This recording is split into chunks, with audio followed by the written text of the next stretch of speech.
What's going on, gamers, lamers, Digimon tamers? It's me, the Blue Raspberry Gamer, and I'm so fucking back. We're back! We're so back. With a Digimon deck profile. Now, EX9 is, I think, on record, the world's shortest set. So I've only really got one of these because I don't want to buy Machine Dramon. He's, I had a big Machine Dramon deck that, I've been theory crafting and testing on the sim, and then I looked up, and pre-release is like a week. So we have this. And this is like the big deck of EX9. Here's my version. I don't know. Is that special? I don't know, but it's Puppet Day, baby. I'm the master of puppets. I like this shit when it was lame. Didn't have a deck profile yet because I've been waiting. When they tease this shit, it's like, ooh, this is gonna be fire, and this is a locals problem, as they'd say. So we gotta get into it. But first, yeah, appreciate this. His movie just came out. I hear he's doing good. Good film. Everybody liked that. But you know what Superman would really like is a puppets deck profile. So to start us off, we have the starter deck, Kiaromon. Kiaromon is just the egg. I feel like it's just the one. Maybe you can switch up the eggs come next set. I mean, there'll be another deck profile once we get the new shit that's really cool. But Kiaromon's here. He just, you swing, you draw one if you have another Digimon. Love drawing cards. To me, it's like a pretty easy choice. For rookies, we first have the structure deck, Shumon. Don't have any nice alt arts. Very sad, but that's okay. He's just your searcher, and he gives the fun effect that a lot of this deck gives to minus 3k DP on all of your opponent's security, just your turn, inheritable. So that's pretty good. The Liberator searchers are just I think one of the best searchers in the game. Like, just you're always hitting two, pretty much. You just reveal top three, add one Liberator, and then one of the theme of the deck. So it's like most of the cards. Then we have the original set Chumon EX7. He has the same inheritable of the minus 3k to the security, but he's a really good starter in the back if you have the egg, you know, Digivolve and play Shumon. Actually isn't that's a pretty good turn one. But he just reduces Digivolution cost by one. So a lot of Liberator rookies are very similar. They have the same theme. They have the Searcher, the reduced cost one, and then they'll start branching out. Then we have our new boy, Hanimon, new Digimon, a Liberator guy, also part of the new Digimon Digital World Shambhala, the Chinese mythology themed Digimon world. Pretty neat. This guy, I fucking fell in love with his design. Just love him. He's not that. So his first card, he's not the best. He's not the worst though. He has the on play to pitch a card in your hand and then return. You may return one Digimon card with puppet. So he's really nice because you are gonna notice a theme with new puppets. You want to fill up your trash, and then he kind of gives you that recursion to be able to get stuff back, which you never really had before. And then he has the inherit, which is shared with his level 4. When one of your opponent's Digimon swings on their turn, you can pop a Digimon and stop the attack, which is quite good because it will also trigger a bunch of your other effects. Then our final rookie, we play a lot of rookies in this deck because you do need to be able to have little bodies to play. Is structure deck Pawn Chessmon, White, for all you real gamers out there. He's just the on play trash one draw two, and then inherit reboot. He's really just good to slam him down, draw two. He's definitely up for the cutting board, right? Once we get another Shumon, or sorry, Shumon. Once we get another Shumon in BT22, but he is good for now. Just gives you that draw engine, gets you able to pitch shit, and that's it for the rooks. Get that out of here. Get that out of here. On to champions, our level 4s. We have the 4 of the new. This is one of the best cards. I think this card's crazy in this deck. Maybe it's not one of the best, but you really like Kokeshimon. Now Kokeshimon is part of the new line, and when digivolving and on deletion, not once per turn, you can trash a card in your hand, and one of your opponent's Digimon gets minus 4k. That's a pretty big minus on a champion. So really appreciate that, and then shares the inherit of your when they attack, you can pop another Digimon to stop the attack.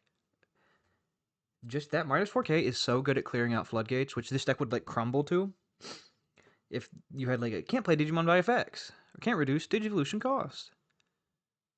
I guess reducing is fine, but the can't play things by effects would really kill this deck. And just having this to be able to consistently go minus 4K on the way up to your big guy, it's great.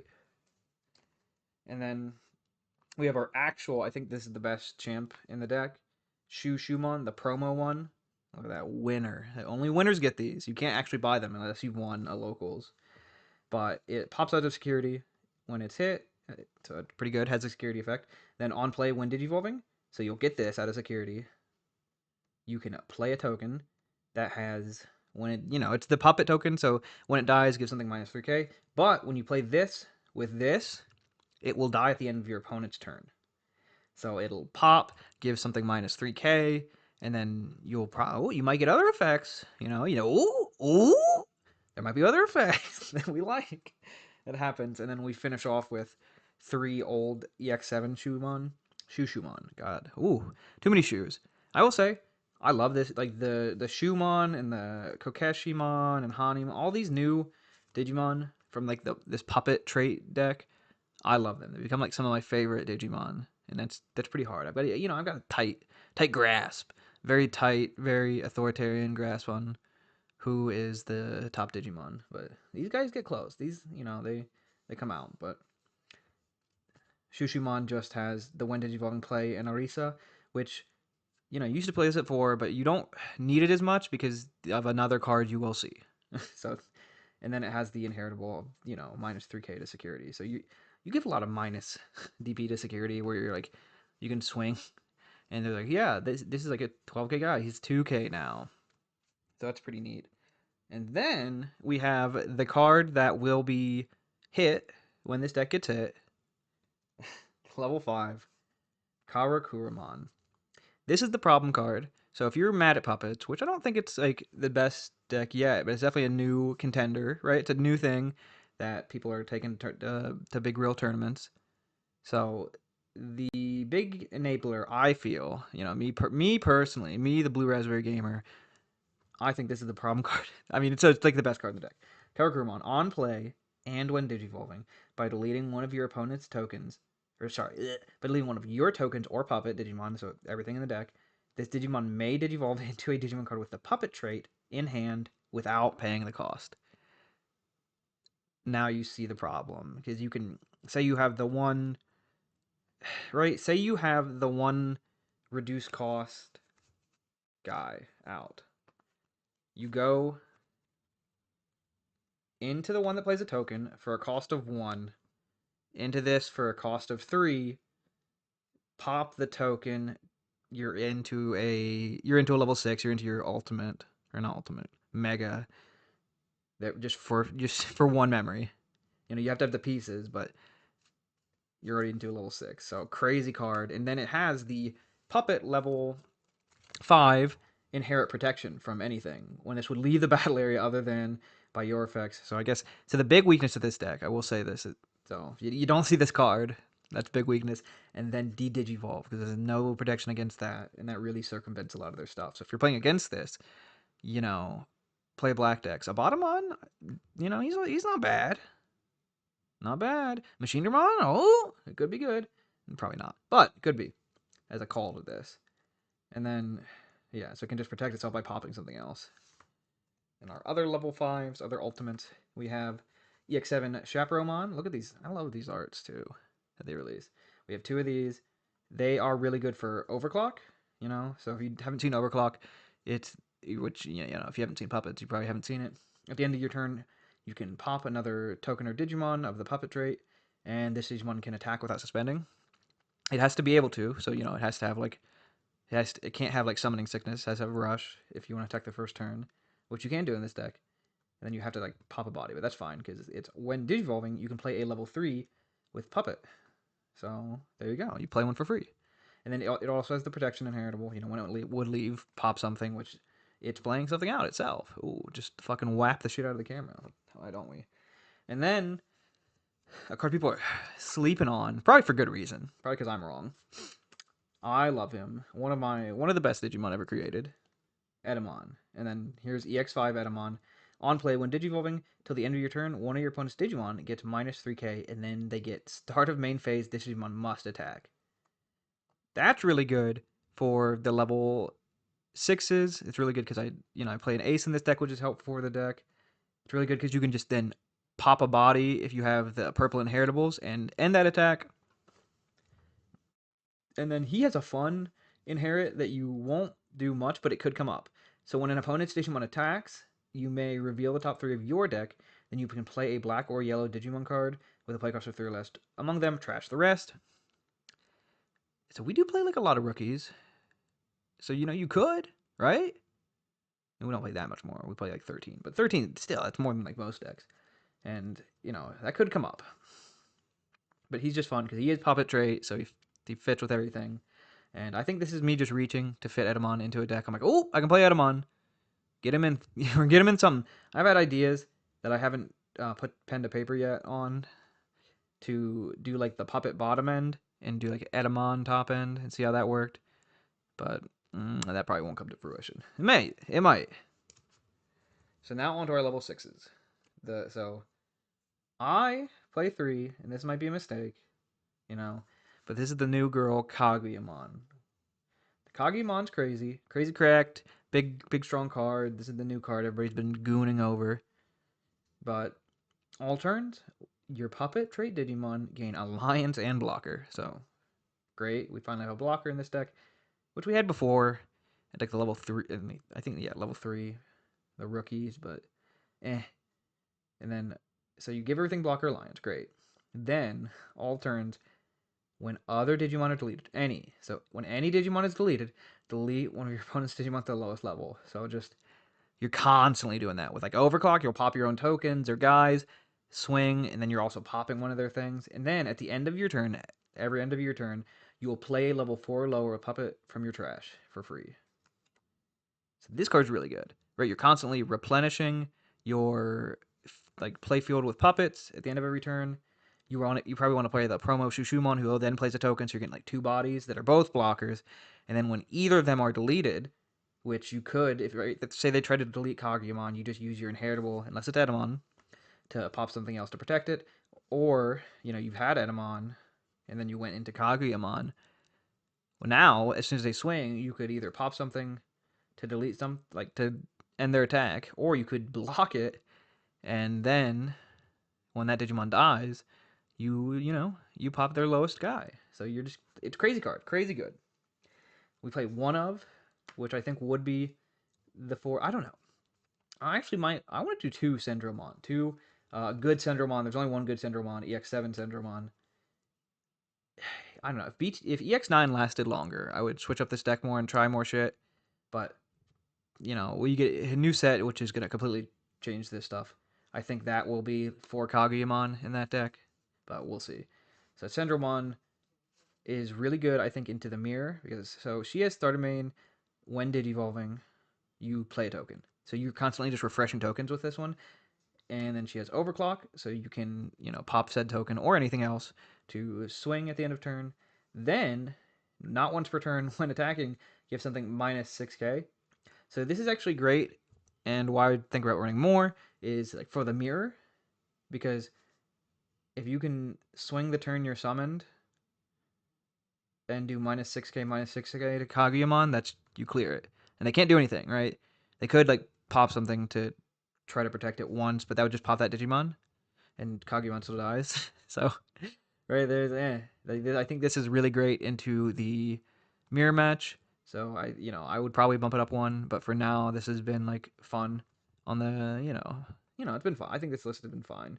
I don't think this is like the tier definitive list, but this is my list, right? This is what I like running around with. But I think that one of Sendro comes up a lot. I wish I could in my heart do 2. But speaking of 2, Trubimon Ace, So I do play the Edamon, so I like the idea of having the Ace. I guess in a different world, this would be Sendromon, and we get rid of the Edamons as well. But Truby Ace is great because Truby Ace is an ace. You blast, and then you play a Digimon with a level of 4 or lower. without paying the cost. Then for each of your other Digimon, give something minus 4K. So you're getting pretty big boards with this deck, playing out tokens and stuff. So and again, if she plays the really good promo Shushumon, you're playing out a body who's playing out a token. So you're just doing a minus a bajillion, right? So that's my level. I could also, if you like, Tourbillon's a hard card to find, so I really wouldn't worry about this. I feel like this is a pricier card. I pulled the alt art, so of course I have to play it. So really, just replace this with Central Mons, or like I've seen Shadow Seraphi play, which is not a bad ace. But you can play around with that. And that's it for our Digi monsters. Let's move over to the gals of this deck. Everyone's favorite. Just kidding. So we have new girl Mirai Kinosaki, the older sister to the regular tamer, Arisa. But also get these out of frame. Like, get these neat at least. So Mirai is a memory boost, kinda. She feels more like a delay option than a tamer, but that's okay. I don't know. It's fine. Like, I think she's a good card. She's a card you want to see like first. I've seen people play 4 of this. I think 3 is a good number. Because right, I feel like after your first and second turn, if you don't have this card, it's kind of a dead card, and you have other ways to play Arisa. But so on play, she's a searcher, and she grabs one card, one puppet or liberator. That's most of your deck. And then her delay effect, which, right, so it's a tamer, so it doesn't have a delay, so you can do this immediately. When any of your Digimon digivolve into a puppet, you can bottom deck this card to play an Orisa or one puppet with the cost reduced by 3. So that's the really good part, because if you don't see promo Shumon, which is again a really crazy card, that card also could be a card that gets hit in the deck. But if Mirai comes out, do your shit, and she'll play a body. Just getting more bodies, or really nicely getting your Orisas out. And speaking of Orisa, we have the EX9 Orisa, which I think is the best one, right? I don't think there's any question to that. She has the classic starter main. If your opponent has a Digimon, gain 1. And then, all turns, when any of your tokens or puppet Digimon are deleted, tap the tamer, and you can play a level 3 puppet from your hand without paying the cost. So she just helps you replenish, because you're constantly getting a board, like a wide board, usually 2 to 3 guys on field, and then you're constantly popping them to do other things, namely like overclock, or gain protection, or end an attack, and she just helps you replenish that puppet. Now, I will say, it like runs your hand through really fast, and that's one of the problems I see with this deck, is you will run through your fucking hand and you'll run out of cards. But you really do have to play her. And then I only to make up for like the Mirais and stuff, we have one starter deck Arisa, just the start of your turn, set to 3. And then when you play any tokens or puppet Digimon, by an effect, you can tap it to give him rush. So when any of this shit plays something, tap her, give it rush, that's pretty good. Right? You do have to play a lot of tamers in this deck, but older sister Mirai isn't, she's not really a tamer. She's like an option, but like better, because you can do it turn 1. And right, not turn 1, but if you were like turn 2 and your opponent gave you 3, you a bajillion memory. You could, which they wouldn't, but if they did, you could play her, play another Digimon, Digivolve, play another Digimon. You could do all sorts of shit if you had an infinity memory. But yeah, she just kind of operates like that. And these are the tamers you'll really have out in the field. You really just need to see EX9 Orisa, but she's just, a great option. And of speaking of options, I just dropped a card. We have our final 5 cards: 3 yellow memory boost and 2 physical training. Yeah, sorry, I just kind of fuck with original art for memory boosts. Like, there's some of them I have the alts for, but you can't beat the originals, right? I don't know. I mean, you can. You obviously can, because there's some really nice looking ones, but these are ones that I will just have my binder ready to get swift swapped out. But 3 and 2, you just need a lot of search in this deck. Memory is now like more important, I feel like, than ever, because you might need to play out more bodies to do shit. but physical training's still good. But I mean, like you saw, you could digivolve for one on that one rookie, then Karakuramon pops a guy to digivolve for free, so you're not training as much. But I feel like memory boost is good. And that's that. That's puppets, baby. The threat. Add them on here to be the threat. It's the deck right now. The deck, the cool EX9 thing that came out. Even I have to throw my hat in the deck list ring for this one. But you know, I don't know. It's fun. It's a very fun deck to play. I don't think it's a very fun deck to play against. So, right? It's also like you get rewarded eventually for liking your mid tier decks. Sometimes Digimon does that. Sometimes they're like, hey, you're tier 1 now. Galamon? Happened to him, right? You're like, Galamon X. You're like, oh shit. Oh, Galamon's good now. Mm, Growlmon X. You're like, oh, actually, this deck's crazy. But yeah, so that's my Digimon advice. Is if your deck or your guy, the Digimon you like, it's like popular enough, they will eventually become good, right? Most of the popular to mid-range popular Digimon get support, and especially if they've got a base of the support in the card game, my biggest advice is like keep a hold of that old stuff sometimes. The stuff like all the Liberator decks, I think, are a really safe bet for that. They're really pushing for this. I mean, the blue Liberator stuff looks really fun. That deck looks kind of cracked now with the level 7. I mean, this gets a level 7 next set as well, so this is a deck you want to keep your eyes on. I think it is a deck that will probably need to hit something. We'll see if they need to ban something from this deck. Some people are saying it's fine now, but once BT22 comes out, they might need to hit something because it might become very, very powerful. But we'll see. I think the meta's in a good place right now where there's a lot of decks that are pretty powerful, so you got a lot of choices. But, this is one of them now. So, I've been the Blue Raspberry Gamer. You've been the Watchers, the Tamers, the Lamers. Thank you all for watching, and I will see you all next time with more Digimon action.